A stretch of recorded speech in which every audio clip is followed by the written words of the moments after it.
You do live with it, but I think by knowing, see, so much of this is I'm searchlighting the dark chair, so that you're not afraid there's a ghost sitting there when you look at just a coat. The whole class is organized so that you really realize what these are from. What do you do about it? Ask to be released from it. I'd like to talk a little bit tonight about the demands we put on each other, because this is part of healing, and the demands we put on ourselves. The demands we put on ourselves are tremendous performance demands. We put on ourselves the demands of youth,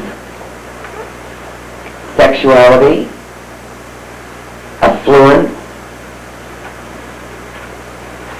beauty or handsomeness, sensuality, which is not sexuality, it's a different thing entirely, competentness, being adequate, scintillating,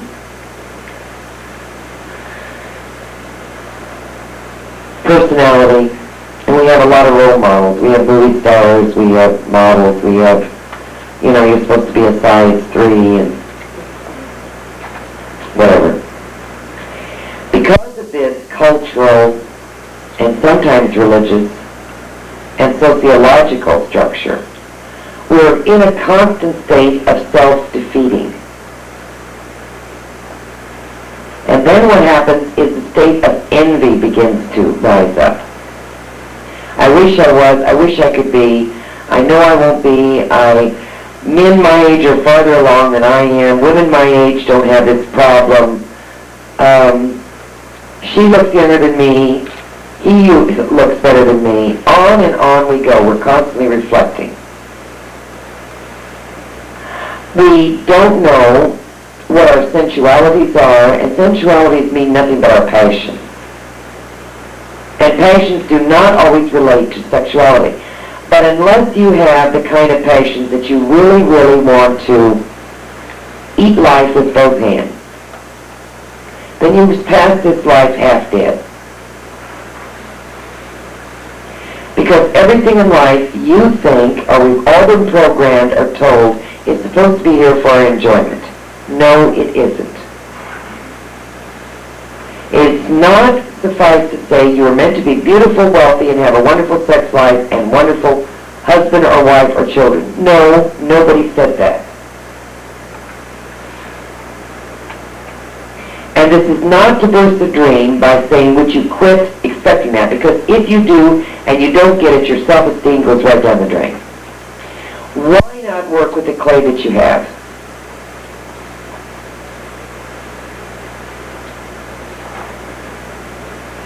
To worry about your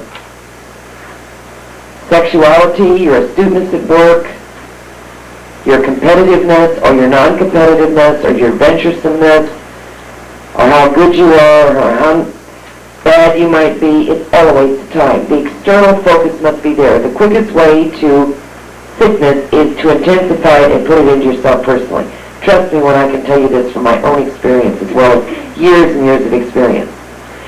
You didn't love me the way I expected you to love me. It's the quickest way to just kill yourself. You want to say to the person, who told you how I was going to love you?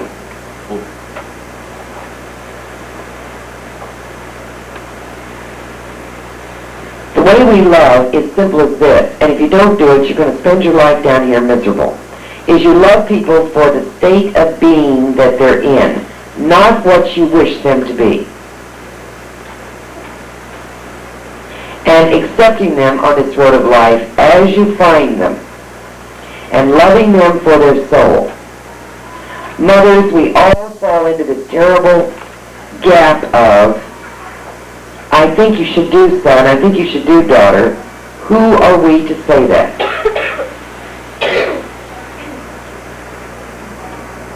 We did not have children in this life so that they could please us. We did not get married so someone could be a wonderful, sexual, scintillating, or we shouldn't have, partner. We marry this person for whatever that means for the entity they are, and to accept them the way they are. If you don't, you will make yourself sick.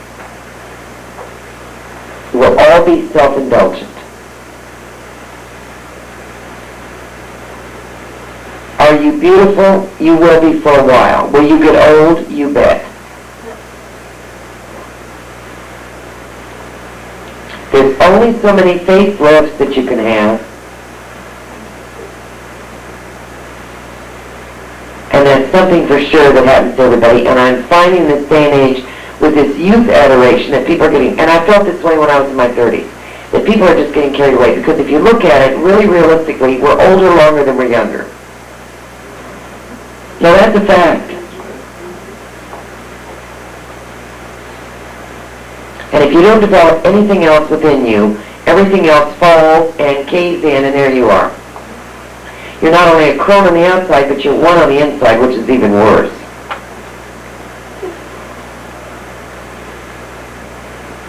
For 1 week, try to not ask another human being for anything else except to unconditionally love them.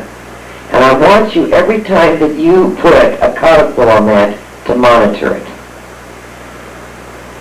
And being a mother, whew,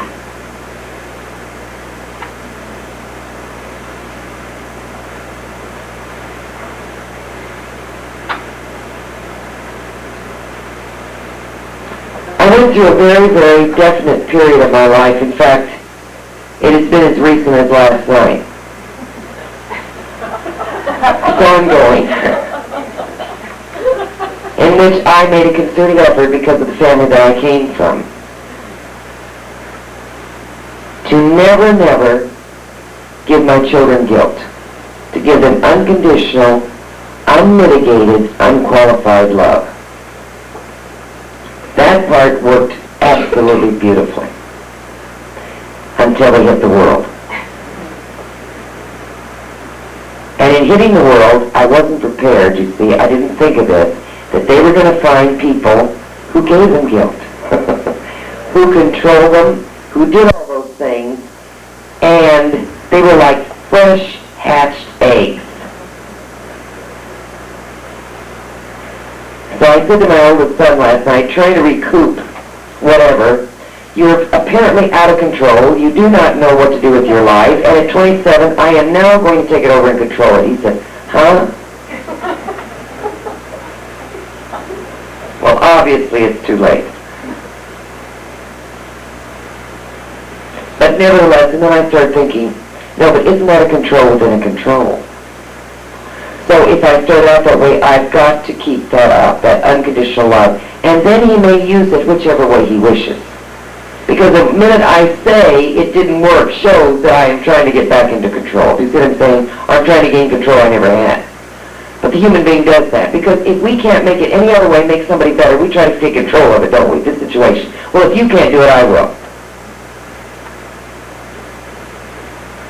No, you can't. But the greatest thing you must learn is to unconditionally love yourself. With all your flaws and all your hang-ups, but especially for all your good. And the highest estimation of yourself is knowing beyond any shadow of any doubt that you are part of the divine spark.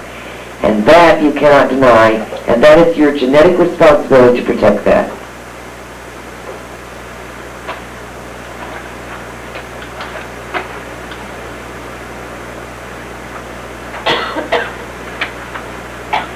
The minute you start putting armbands, arm wrestling on a spouse especially, you have lost. I think you should talk to me more, I think you should do this more, I think you should do that more. Why? Who are you to tell anybody what they should do? Women will say to me, men too, but I need.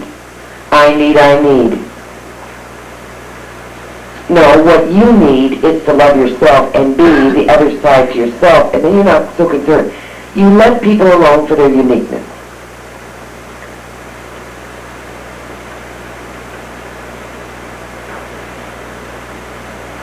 It's almost as if we want God to send us someone exactly that we've ordered on an order blank. And boy, he doesn't. But do we ever stop to think, myself included, are we really what somebody else ordered too? Jeez. You know. But I have so many people say, well, but he or she isn't what I need. I said, but are you? That's what I can't get over. The overblown, see, that's almost the opposite of underestimation, which is just as bad. The overblown ego to think that anybody has the right or some kind of consciousness to demand of anyone anything. We certainly defend their right to be happy, to live a normal life, to have unconditional love, but how dare anyone stand? Even your loved ones, your own flesh and blood, because really they're not. How many flesh and bloods do you think you've had? And demand a certain, I don't mean just let them run wild. No, I don't mean that. Or that you're never going to tell a friend, I think you're stepping over the line, or I think you should be obedient to certain rules. Now that's a side point. I'm talking about what we think our needs are. I need you to be. No, you need yourself to be. Okay. I want you to start with healing people. Don't say in your mind that, I'm not prepared, I don't know what I'm doing.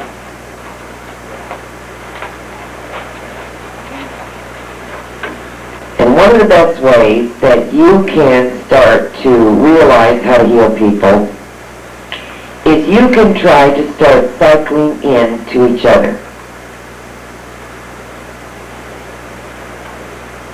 Now the way you start cycling into each other is I want you to take the hand of anyone or the arm or sit close to anyone, pair off in twos, move towards each other so that you pair up in twos.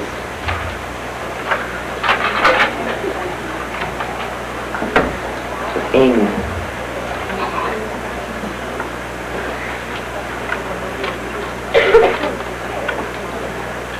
Sit next to the person that you're going to do this with. I need a partner. Somebody over here doesn't have a partner. Who's by themselves? Who doesn't have a partner? Sure. Everybody have a partner now? Everybody's in twos? Okay, now I want you to join. Are you joining hands? Okay. Now you can sit side by side. You can sit side by side. You don't have to do the whole front number.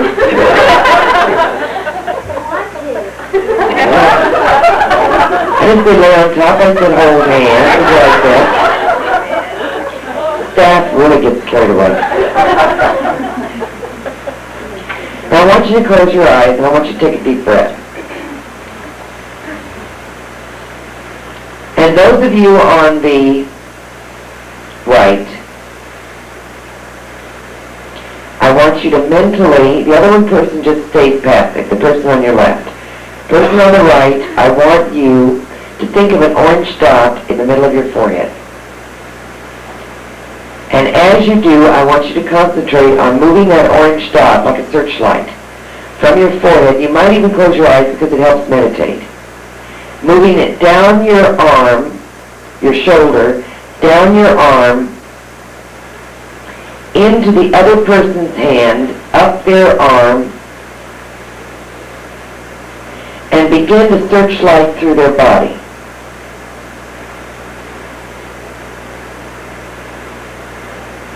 Moving down the person's body, from the forehead on down, searchlight the brain. Now what happens is, you will not get any other feeling except maybe a gray area. You will feel like there is a block.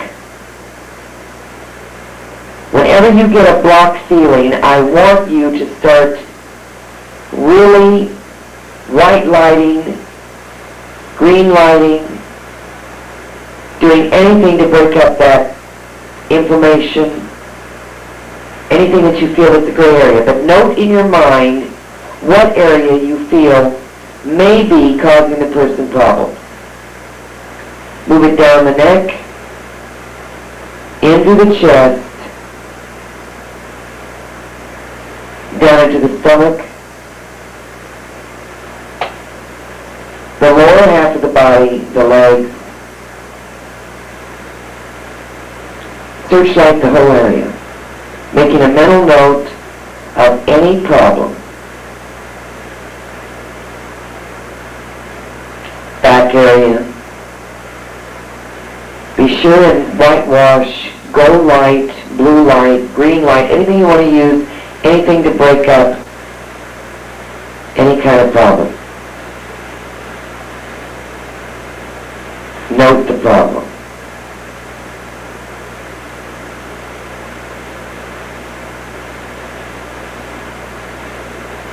Bring the orange light out that you've used as a searchlight up through the person's body, searchlighting and healing any parts and all parts, especially any trouble areas that you feel and have denoted. And bring it down, that person's shoulder, arm, hand, into your hand, bring it all the way up into yours. Now, the person on the left, I want you to think of an orange dot in the middle of your forehead that acts as a spotlight. Moving it down your neck, your shoulder, your arm, your hand, and moving it up the hand and the arm, the neck of the person next to you. And begin to cycle in and searchlight.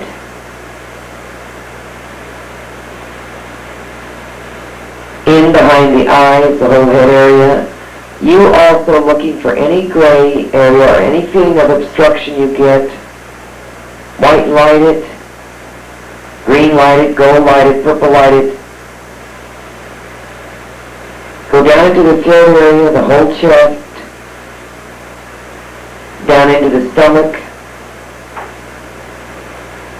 back area, hips, legs.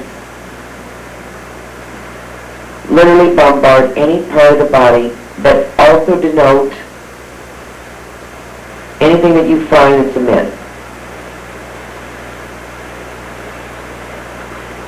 And then bring that light all the way back up, still searchlighting, still cleansing, still healing that person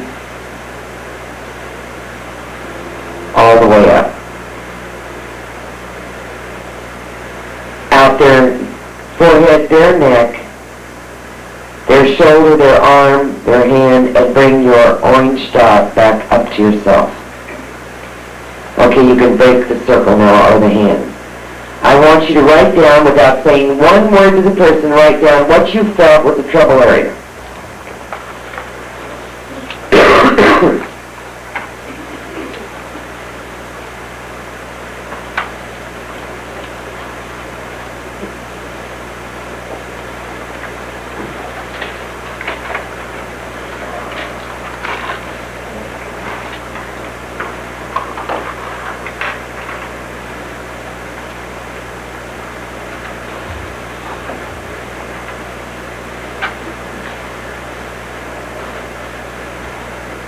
I want you to forget it. That's the reason why you're writing it down. Any impressions you had, even if mental depression, physical anxiety, you might be surprised at anything. You might have gotten a lot of other things just besides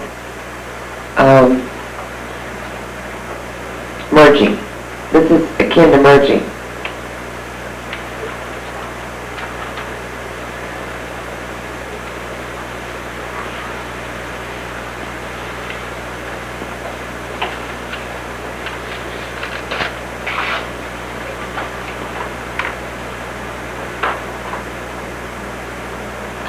Dell and I did a exercise years ago in which we did this, and Larry used to have the pictures. We should find them. At one point, Dell and I both blocked out. We merged so hard that at one point I got very bright in the picture. Larry was clicking it. I think it was infrared, wasn't it, Larry? I was very bright at the time when Dell got very misty, and opposite happened when so the one person just sort of goes submissive and the other person comes out real bright. Okay, tell me anything. Let's start at the back. Ben, what do you feel about Amy? There's a stomach and lower back. Okay, stomach and lower back. And when I asked her, she had some lower back. Yeah. And Ben hasn't been eating normal lately. Is that both true? Well, I know that's true for Amy, but what about you? Okay. So you're going to start eating normal, and we're going to operate on Amy's stomach. Okay, next back there, what did you find out? It was more of a feeling. I'm sorry, I can't hear you. It was more of a feeling. There was the ear area. Ear? Okay. How about that? I have a headache. Headache? Okay. What did you get from him? His right ankle is severe. I can't. Right ankle. Right ankle? It's the last one. Pretty close though. Sometimes when we're opposite of people, we can... Good. Great. His legs crossed, you know, the left. Oh yeah, I see that. That's neat. Get his legs crossed.